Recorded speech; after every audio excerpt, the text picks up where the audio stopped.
আপনারা উস্কানিমূলক কোনো পোস্ট দিবেন না। এই আজকে আমরা ধানমন্ডি 32 নম্বরে আছি, আবারও বলতেছি আপনারা উস্কানিমূলক পোস্ট দিবেন না।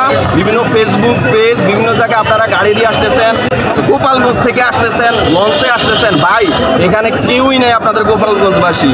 ঢাকার সাধারণ জনগণ, আমরা যারা থাকি, ভাড়া থাকি বা স্থায়ীভাবে থাকি, আমরা এখন রাস্তায় আছি। অন্তত আমরা ঢাকা অবস্থায় কেউ, আমি যাত্রাবাড়ির এবং সারা বাংলাদেশে ঢাকা শহর বা বিভিন্ন বিভাগীয় শহরগুলোতে কেউ যেন কোনো মারামারি হানাহানি আমরা চাই না। আমরা চাই আমরা সকলে শান্তিপূর্ণভাবে শান্তি সমাবেশের মতো করেই আমরা থাকবো। রাস্তার পাশে যে আমাদের হাতে কোনো লাঠি ছোটা কিছুই নেই কারো হাতে।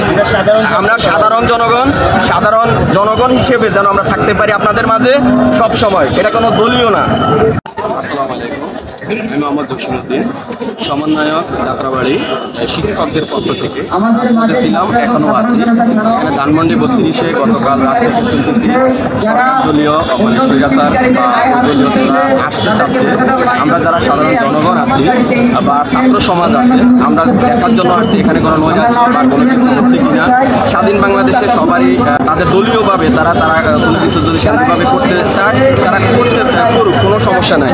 কিন্তু আমরা যারা ছাত্র জনতা বা যারা আছে, আমরা বৈষম্য বিরোধী আন্দোলনের সাথে জড়িয়েছিলাম, আমরা শুধু দেখতেছি তারা স্বাধীনভাবে কীভাবে কী করে এটা দেখার নৈরাজ্য সৃষ্টি না করতে পারে, কেউ উস্কানিমূলক কোনো পোস্ট বা কোনো কিছু না বলতে পারে। কারণ বিভিন্ন মিডিয়াতে তারা বিভিন্নভাবে পোস্ট গত 1 বছর আগের যে পোস্টগুলো তারা ছড়াচ্ছে যে 32-এ আপনারা জড়ো হন। আমি ভাইদেরকে বলবো, যারা বিভিন্ন ফেসবুক পেজ বা বিভিন্ন গ্রুপে আপনারা ছাড়তেছেন যে 32-এ আপনাদের নেতাকর্মী আছে, ভাই এখানে কেউ নাই, ছাত্র জনতা সবাই আছে, এখানে বিভিন্ন সাংবাদিকরা আছে। আপনারা উস্কানিমূলক ভোট দেওয়ার কোনো দরকার নাই। আপনারা ভালো থাকেন, আমরা ভালো থাকি, দেশ শান্তিতে থাকুক। নতুন সরকার আসছে, আমরা নতুন গভর্নমেন্টকে আমরা সহযোগিতা করি যেন আমাদের দেশকে কীভাবে সামনের দিকে এগিয়ে নেওয়া যায়। কিন্তু আপনারা বিভিন্নভাবে উস্কানিমূলক আপনাদের বিভিন্ন গ্রুপ আছে, আপনাদের যারা স্বৈরাচার নিপাত যাওয়ার পরও এখন আপনারা গর্ত থেকে বের না হয়ে পোস্ট দিতেছেন। কিছু নেতা যদি এখানে আসতে চায় তারা কিন্তু আপনারাও জানেন কি হবে তাদের। তো আমরা চাই আপনারাও সাধারণ জনগণের মাঝে আসেন, দেশকে শান্তি প্রতিষ্ঠা করার জন্য আপনাদের প্রত্যেকের উচিত। যারা নেতা হতো গ্রুপেই আছে বর্তমান, ওরা নাই। যারা সমর্থন করতেন আপনারা এখন সাধারণভাবে নিরপেক্ষভাবে আমাদের সাথে দেশকে এগিয়ে নেওয়ার জন্য আপনারা আবারও আসেন, কোনো সমস্যা নাই, দেশ আমাদের। আপনারা আসেন ইনশাল্লাহ। আপনারা উস্কানিমূলক কোনো পোস্ট দিবেন না। এই আজকে আমরা ধানমন্ডি 32 নম্বরে আছি, আবারও বলতেছি আপনারা উস্কানিমূলক পোস্ট দিবেন না। বিভিন্ন ফেসবুক পেজ, বিভিন্ন জায়গায় আপনারা গাড়ি দিয়ে আসতেছেন, গোপালগঞ্জ থেকে আসতেছেন, লঞ্চে আসতেছেন। ভাই এখানে কেউই নেই আপনাদের গোপালগঞ্জবাসী।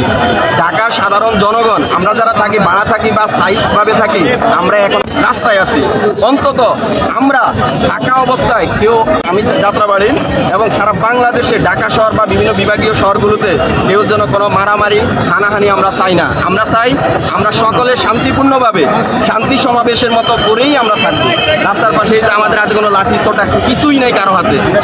আমরা সাধারণ জনগণ হিসেবে যেন আমরা থাকতে পারি আপনাদের মাঝে সব সময়। এটা কোনো দলীয় না। আল্লাহ হাফেজ, দেখা হবে রাজপথে আগামী 21 তারিখে। আবার আমরা চাই আগামী 21 তারিখও শান্তিপূর্ণভাবে আমরা যারা ছাত্র সমাজ বা সাধারণ জনগণ আছি আমরা রাস্তায় থাকবো। আমরা চাই দেশের যেন কেউ অস্থিতিশীল না করুক।